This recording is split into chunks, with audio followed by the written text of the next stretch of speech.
In a future when space travel is the norm, a spaceship is traveling through a new galaxy. The whole crew is asleep, thanks to suspended animation except for Riddick, who tries to guess things about the other passengers' lives through their smells. Suddenly debris from a meteor storm hits the ship and pierces the hull. The computer immediately activates the alarm and wakes up the main crew, however the debris goes through the captain's pod and kills him. Pilot Carolyn and navigator Greg stumble out of their pods and rush to the control panel, only to discover that the ship has been pushed into a planet's atmosphere and the gravity is making it descend at a very dangerous speed. Greg tries to call for help, but the communication antenna is damaged. Carolyn rushes to the pilot chair and releases various parts of the ship before putting it into a roll. The spaceship slows down a little bit, but it isn't enough, so she has no choice but to drop the passenger pods. When Greg realizes what she wants to do, he blocks the airlocks. Carolyn tries her best to stabilize the ship as it begins to come apart and a piece of metal breaks the front window.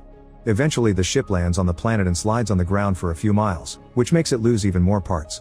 Police officer William leaves his pod during the process and has to hold on tight not to fall through the crumbling walls. When the ship finally stops, the crew leave their pods and discover there are only a few survivors. William notices he's lost his gun and goes back to his pod to find it, only to suddenly be attacked by Riddick. Without hesitation William hits him with his baton until he brings Riddick down, then he ties him to a metal beam. The rest of the crew opens the closed pods, finding a few more survivors but mostly bodies. Carolyn looks for Greg among the debris and discovers he's been impaled by a metal bar. They don't have any medicine because that part of the cabin is gone, so Carolyn kicks everyone out of the room and keeps Greg company while he dies. Afterward the crew checks out the planet, only to discover they're in a desert. There are mysterious spires in the distance, 3 suns, and the compass doesn't work. The crew thanks Carolyn for saving her and calls her captain, making her feel guilty for having wanted to get rid of them. Then Carolyn sees Riddick and William explains he's a dangerous criminal who escaped from a maximum prison, revealing he isn't truly human. Next the group checks the cargo and finds some alcohol, but no water. While everyone is distracted, Riddick notices the metal beam is broken at the top and twists his shoulders until he's high enough to pass his handcuffed hands through the crack to free himself. When the crew discovers Riddick is gone, they grab a bunch of weapons and get ready to go looking for him and water. The group splits, leaving a few survivors back to protect the ship while the rest searches the area. They see a few trees, but when they get closer they're disappointed to discover they're actually huge bone structures. The team looks around, not noticing Riddick hiding among the bones. As she takes a rest, Carolyn admits to William that she almost got rid of all the passengers. While she's distracted, Riddick secretly cuts a strand of her hair with a knife. After Abu's 3 sons find a toy robot buried in the sand, the group reaches an abandoned human settlement full of pots and jugs, which means there used to be water here. Carolyn finds a model of this planet's solar system and learns that because of the positions of the 3 suns, this place never gets nighttime. She's also excited to find an aircraft, but it has no power left and its wings are broken. Back in the shipwreck, Paris tells Shaza and Jack that he's heard a strange noise. Jack looks through a hole in the wall and sees a man walking around the ship, so they assume it's Riddick. The trio gets ready to attack, but when the man gets closer they realize it's just another survivor. Suddenly the man is shot from behind by Shaza's boyfriend Zeke, who also thought this was Riddick. Meanwhile the actual Riddick is chilling with a drink nearby. Afterward Zeke finishes digging a grave and begins bringing all the crew bodies. He notices a hole in the wall of the grave and takes a closer look, only to be dragged inside and attacked by a mysterious force. Zeke tries shooting to defend himself and Shaza comes over when she hears the gunshots, but it's too late, only Zeke's blood is left. When Shaza looks up she sees Riddick and assumes he did it. Riddick immediately runs off, but William has also heard the gunshots and arrives to stop him. As the men fight, William takes off Riddick's goggles and the sunlight hurts his eyes, which makes it easier for William and Shaza to recapture him. Moments later Riddick is chained inside the shipwreck again. Carolyn asks about the location of Zeke's body, but Riddick just says it's not him the crew has to be scared of. He startles Carolyn when he suddenly stands up, showing his unusual eyes that let him see in the dark but hurt during the daytime. Then he says he's killed people in the past but he didn't kill Zeke, so they need to check the hole again. William thinks Riddick is lying, but Carolyn decides to go inside the hole with a rope attached to her body just in case. After lots of crawling, she makes it to a small cavern and finds lots of holes in the ceiling that turn out to be the spires. She also hears noises as something moves in the dark and turns around to find Zeke's foot. At that moment her flashlight is knocked off by creatures known as bioraptors, who want to eat her too. A terrified Carolyn begins climbing up the spire, but the rope doesn't let her go too far and she starts to slide back into the cavern. Carolyn yells for help and the crew follows the noise to the right spire, breaking it to rescue her. For a second she appears to be safe, but then the creatures begin to pull the rope and she's dragged into the hole again, so William and Abu rush to cut the rope to save her again. Afterward William goes to see Riddick and explains the situation before shooting the chains off and giving him back his goggles. Riddick immediately takes William's gun just to scare him off and agrees to help. Next the crew gathers all their belongings and a power cell from the wrecked ship before returning to the settlement. While the crew activates a moisture machine that provides them with some water, Carolyn works on adapting the ship's old electrical connections so they'll take the modern power cell. A quick look into the ship's systems reveals that it'll need 4 more power cells to launch. Looking around the settlement gives the crew a variety of tools. Jack shaves his head and puts on a pair of goggles to emulate Riddick, thinking of him as his idol. Riddick finds a coring room, which is mysteriously chain-locked from the inside. When the group takes a break, they theorize that the former residents were geologists and wonder why they left, but Riddick thinks they were all killed by the bioraptors. Meanwhile, Abu's son Ali has found a broken wall in the coring room and goes inside. He manages to open a ceiling hatch and the sunlight reveals a bunch of bioraptors that immediately attack him. Ali screams as he runs to hide in the closet, but the monsters follow him there. The crew hears his screaming and shoots the door open to enter the coring room too. At first it appears to be empty, but when Abu opens the other door all the bioraptors fly out and escape through the shaft in the ground. When Abu looks in the closet, he's devastated to find his son dead. While the family buries Ali, the crew looks inside the shaft with a flare and finds lots of skeletons. Riddick explains the geologists hid there because the thick door would stop the bioraptors, but that they came through the cellar. While Shaza apologizes to Riddick for thinking he killed Zeke, William realizes all the creatures on this planet are hurt by sunlight. Carolyn finds a coring sample dated 22 years ago in the same month as now. She returns to the planetary model and changes the date to check the position of the planets in the present. It turns out that there will be an eclipse soon which will leave the planet in complete darkness for weeks, which means the creatures will be free to come out. A worried Carolyn announces they must finish repairing the wing and brings the other power cells quickly before darkness comes. In private, William warns her that last time Riddick escaped by flying a ship and killing the pilot, so they mustn't bring the power cells until the last minute. Then William hurries to leave the ship so he can throw up outside. Riddick notices he's shaking and guesses he's going through withdrawal. Minutes later Riddick also talks to Carolyn in private. He reveals that William isn't a cop, he's actually a mercenary who hasn't killed Riddick yet because he wants to collect the bounty. Riddick also tells her that William is an addict. A furious Carolyn goes to confront William, walking on him as he's injecting his eye. After William admits he's not a cop, Carolyn discovers his stash of medicine, which could have saved Greg but William kept it secret to consume recreationally.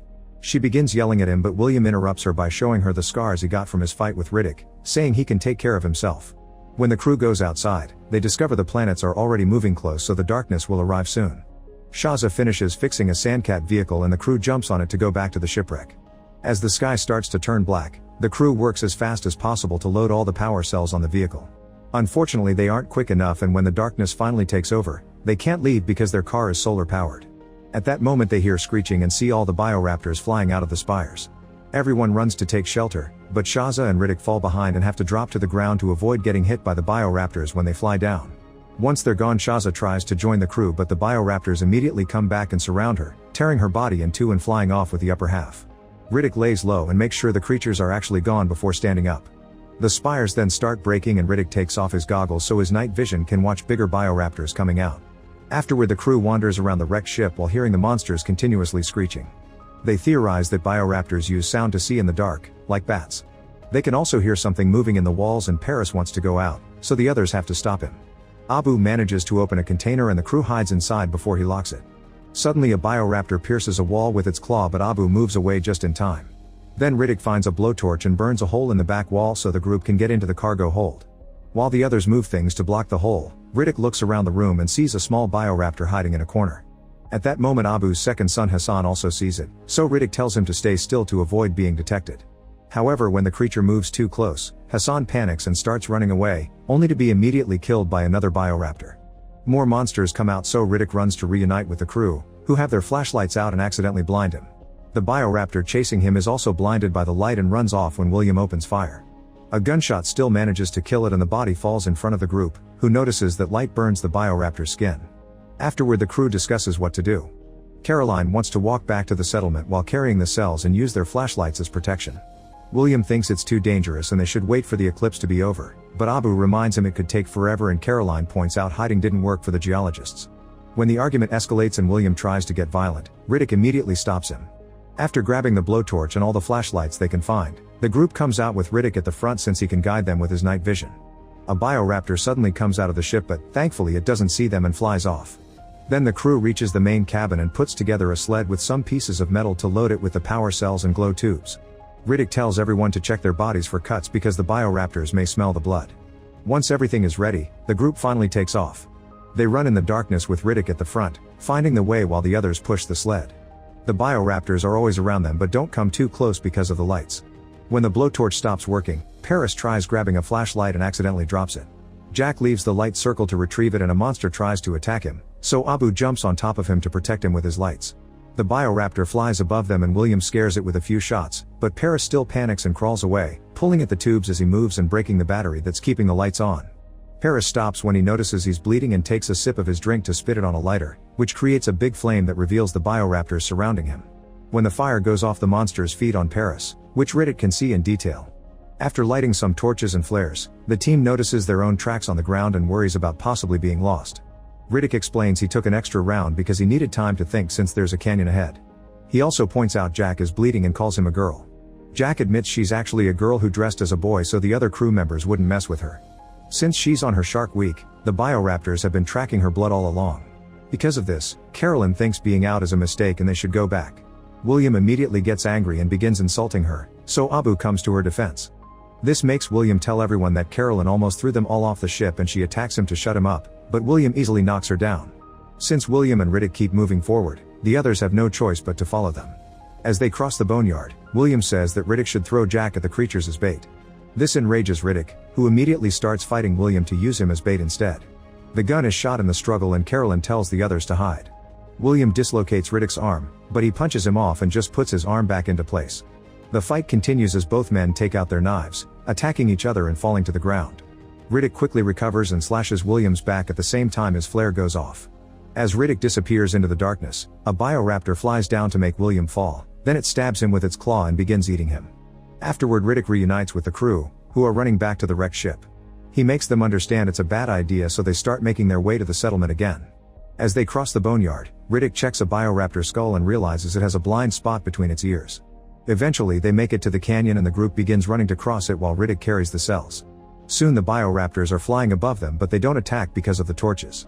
Instead, the beasts start fighting each other and their dead bodies fall on the ground, so the crew has to dodge all the limbs and blood.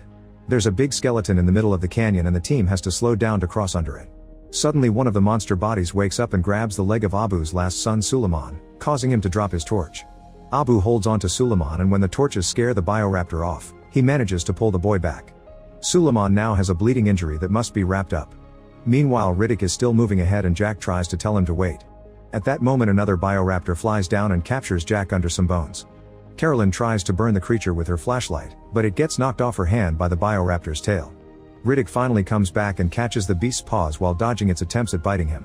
When he has an opening, he takes out his knife and quickly kills it. Now the team can keep moving, although Suleiman has trouble running and Abu has to help him. To make matters worse, it starts raining, which puts off most of their torches. As Jack and Carolyn try to protect the last flame, a Bioraptor on top of the canyon reaches down with its tail and kidnaps Suleiman, leaving Abu with no family. Then Riddick finds a cave in the canyon wall, so he makes Carolyn, Jack, and Abu hide inside with the last flame and blocks the entrance with a rock before going back to walk with the power cells.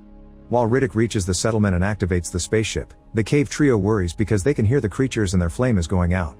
Thankfully the cave is full of glowing slugs, so they put them inside their bottles to make new torches. Thinking Riddick will leave them behind, Carolyn leaves the cave and finds Riddick in the ship right before he can take off. Riddick refuses to help her save the others and offers to run away together, so a furious Carolyn tackles him to the ground and reminds him she's the captain. It's easy for Riddick to overpower her and press a knife against her neck, demanding to know if she'd die for Jack and Abu. Carolyn says yes without hesitation. In the cave, Abu and Jack see the rock move and think it's over, but it's just Riddick and Carolyn saving them. Without the cells, the team can run faster through the canyon, but there still are a few Bioraptors on the ground. Riddick makes everyone hold hands and keep running since the monsters just fly off at the sight of the torches. Carolyn, Abu, and Jack soon make it to the settlement and rush into the ship. However, Riddick slips on the mud while helping them and falls behind. A Bioraptor follows him to the settlement, so Riddick meets him face to face. By following its movements, Riddick can stay in its blind spot and not be seen. Unfortunately, a second Bioraptor appears behind him, leaving him trapped. Abu thinks they should leave already, but Carolyn hesitates.